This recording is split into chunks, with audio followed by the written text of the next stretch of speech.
Halo semua, pada kali ini kita masih akan melanjutkan materi kita tentang klasifikasi protokol. Sebelumnya, kita telah mempelajari beberapa klasifikasi protokol, yaitu routing table, default routing, dan masih ada beberapa lagi. Nah, sekarang kita akan melanjutkan materinya. Sekarang kita masuk pada link state. Link state routing protocol adalah salah satu dari dua kelas utama protokol routing packet switching yang digunakan dalam jaringan untuk komunikasi komputer.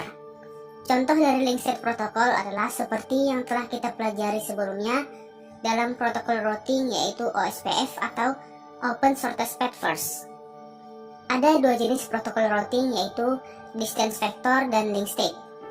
Distance vector adalah proses routing berdasarkan arah dan jarak, dan link state adalah proses routing yang membangun topologi database-nya sendiri. Sekarang kita masuk pada konsep dasar dari link state. Konsep dasar dari link state adalah setiap router menerima pesan atau map dari router tetangga. Link state bekerja dengan cara yang berbeda dari distance vector. Walaupun proses pengumpulan informasi routingnya lebih rumit dan berat dari distance vector, namun link state lebih dapat diandalkan dan memiliki kemampuan dalam melayani jaringan besar, lebih terstruktur, dan juga lebih menghemat bandwidth. Pada link state akan melakukan tracking atau penyelidikan terhadap semua koneksi yang ada dalam jaringan, yaitu status dari koneksi tersebut, jenis dan tipe koneksi, dan bahkan kecepatan dari koneksi tersebut. Semuanya dikumpulkan menjadi sebuah informasinya. Hal ini sangat berbeda dengan distance vector. Algoritma distance vector memiliki informasi yang tidak spesifik tentang jaringan tujuan dan tidak mengetahui jarak router. Adapun algoritma link state memperbaiki pengetahuan dari jarak router dan bagaimana router terkoneksi dalam jaringan. Sejauh ini bisa dipahami ya. Sekarang kita masuk pada fitur-fitur link state. Pada protokol routing link state, router akan memilih sendiri jalur untuk menuju tujuannya. Router tersebut akan mendapatkan informasi tentang jalur terbaik melalui router tetangganya. Dari router tetangga tersebut, router mempelajari routing dan mencari jalur terbaik.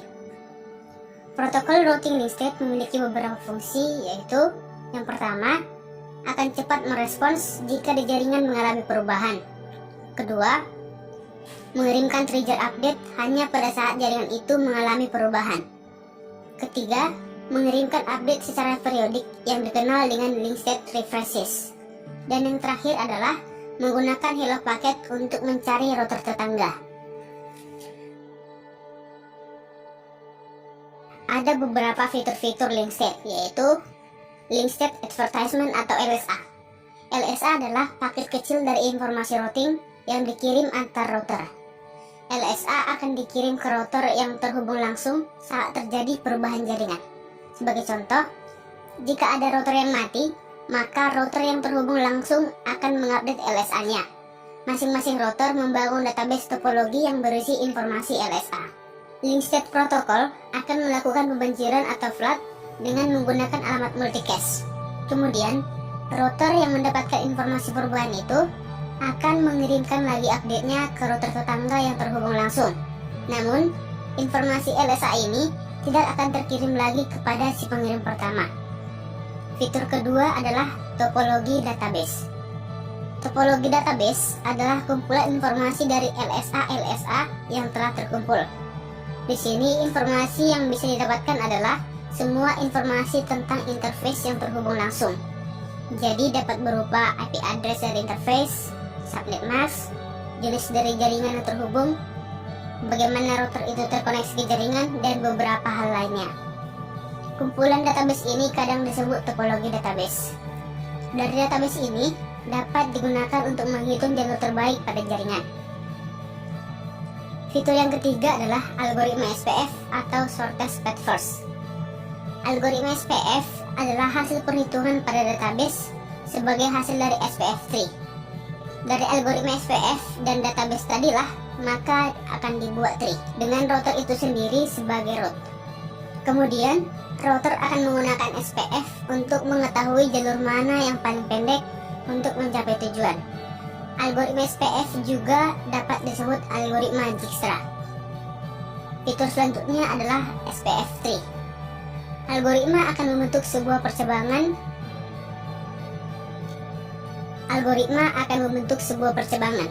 Ini akan membantu router untuk menentukan jalur terbaiknya. Dari percabangan itu juga, router akan mengetahui jalur mana yang pendek dan yang terbaik. Fitur yang terakhir adalah menentukan routing table. Routing table adalah daftar rute dan interface. Saat terjadi perubahan jaringan, maka routing table pun akan ikut berubah. Pada tabel link state, sebuah router mempelajari router tetangganya beserta router yang ada di dalam jaringan. Jadi singkatnya, proses link state dapat digambarkan seperti ini. Awalnya, router akan mengirimkan hello paket secara periodik. Lalu dari hello paket inilah akan tercipta LSA. LSA akan mengetahui jaringan mana yang mati atau hidup. Saat sebuah router mati, maka LSA dari router yang terhubung langsung dengan router yang mati itu akan segera mengupdate LSA-nya. Dari LSA ini, informasi yang didapatkan akan dibuat database-nya dan akan dilanjutkan ke router tetangga. Tujuannya agar router tetangga mengetahui tentang perubahan jaringan. Sekarang kita beralih pada routing information. Tidak seperti protokol desain vektor, protokol link state membangun dan mempelajari jaringan setiap router yang terhubung dengan sangat baik. Hal ini dilakukan pada saat pengiriman LSA. Setiap router akan mempelajari sebuah router tetangganya dari database LSA. Setelah LSA terupdate, maka SPF atau Shortest Path First algoritma akan mempelajarinya dan menghitung jumlah metrik yang dibutuhkan untuk mencapai tujuan. Informasi tersebut akan digunakan untuk mengupdate routing table. Tabel routing akan berubah ketika ada router yang mati. Dalam link state juga menggunakan trigger update. Artinya, tidak perlu menunggu waktu tertentu untuk mengupdate tabel routing. Jadi, saat jaringan mengalami perubahan, maka link state akan langsung mengupdate tabel routingnya. Sehingga, hal ini akan mempercepat adanya penyatuan jaringan, tanpa harus menunggu sejumlah waktu tertentu. Selanjutnya, algoritma routing link state. Algoritma routing link state memiliki beberapa karakteristik, yaitu yang pertama, link state akan bersatu dalam SPF protokol. Kedua, link state akan mempelajari database yang sangat rumit dari topologi jaringan. Dan yang ketiga adalah, link state akan dibuat berdasarkan algoritma Dijkstra. Algoritma Dijkstra adalah salah satu algoritma yang digunakan untuk mencari jalur terpendek. Untuk lebih jelasnya bisa kalian cari di internet ya. Kita kembali kepada materinya. Router akan mempelajari database dari topologi jaringan yang terdapat dari LSA. Kemudian dari LSA itu akan dibuat algoritma SPF. Lalu algoritma SPF akan menghitung jaringan yang dapat dicapai. Sekarang kita masuk pada kelebihan dan kekurangan link state. Yang pertama adalah kelebihannya. Ada beberapa kelebihan dari link state, yaitu 1. Menggunakan cosmetric untuk memilih jalurnya di dalam jaringan. Apa itu cosmetric? Akan kita bahas nanti. Baik, yang kedua, menggunakan trigger untuk memastikan bahwa jaringan akan menyatu pada akhirnya tanpa harus menunggu waktu tertentu. Yang ketiga, masing-masing router sudah memiliki gambaran sendiri tentang jaringan yang akan digunakan. Yang keempat, selalu menggunakan informasi yang paling akhir, karena LSA selalu mengupdate informasinya saat terjadi perubahan jaringan. Yang kelima, ukuran database link state dapat diperkecil dengan memperhatikan bentuk jaringan. Yang keenam, semua router memiliki kemampuan untuk mengcopy peta atau mapping selama masih berada dalam satu jaringan. Yang ketujuh, didukung oleh classless interdomain routing atau CIDR dan variable length subnet max atau VLSM. Di samping kelebihannya, link state juga memiliki beberapa kekurangan, yaitu 1. Membutuhkan banyak memori dan prosesor karena untuk menampung setiap update. Kedua, membutuhkan bentuk jaringan yang pasti. Yang ketiga, membutuhkan seorang administrator yang paham akan routing link state. Yang keempat, saat terjadi perubahan jaringan, maka LSA akan membanjiri jaringan untuk memberikan update routing table, sehingga hal ini dapat mengganggu proses penerimaan data. Itulah materi untuk link state. Sejauh ini bisa dipahami ya. Kita akan melanjutkan materinya. Sekarang kita masuk pada distance vector. Sebelum menentukan jenis routing yang dipakai, hal pertama yang harus dilakukan adalah menentukan peta atau bentuk dari jaringan. Setelah router mempunyai peta jaringan, maka router akan menghitung rute terbaik ke setiap tujuan di jaringan menggunakan algoritma distance vector. Distance vector ini memiliki cara kerja yaitu dengan membentuk tabel routing di jaringan. Artinya, dengan cara setiap router akan memberikan informasi mengenai keadaan jaringan kepada router-router tetangganya setiap selang waktu tertentu. Informasi keadaan jaringan itu adalah dalam bentuk distance vector atau vektor jarak, yaitu jumlah hop yang diperlukan untuk mencapai suatu tujuan.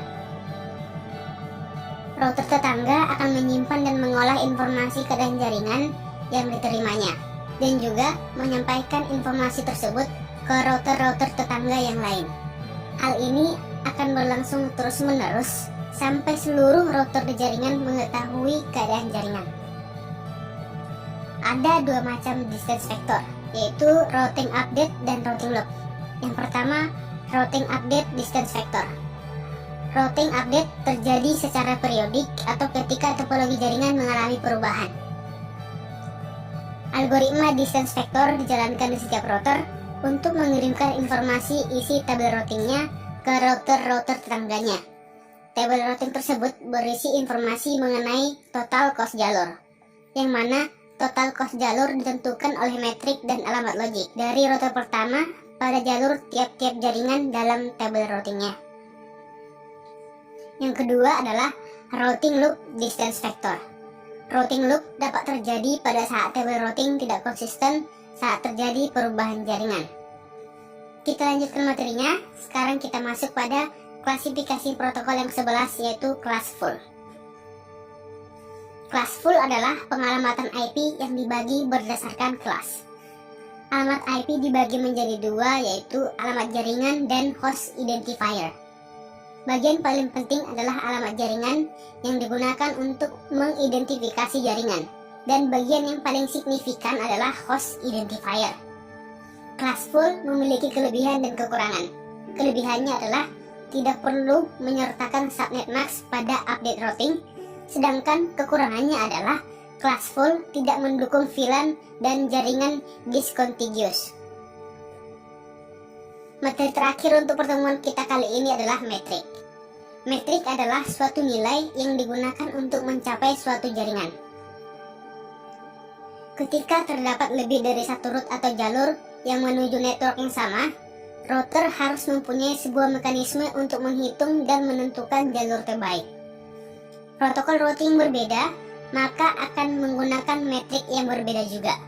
Seperti misalnya, RIP menggunakan router hop yang paling sedikit, sedangkan EIGRP menggunakan kombinasi bandwidth dan total delay pada router untuk menentukan jalur terbaiknya.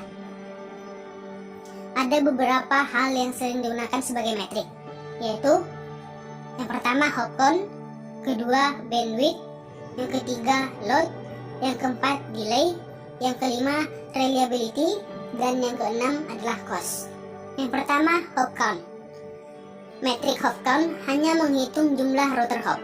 Misalnya kita punya 3 router, router A, B, dan C. A ke B adalah 1 hop, dan A, C, B adalah 2 hop. Jadi misalnya kita berangkat dari router A ke router B. Jika langsung dari A ke B, maka itu adalah 1 router hop. Sedangkan jika terlebih dahulu ke router C atau A, C, B, maka itu ada 2 router hop.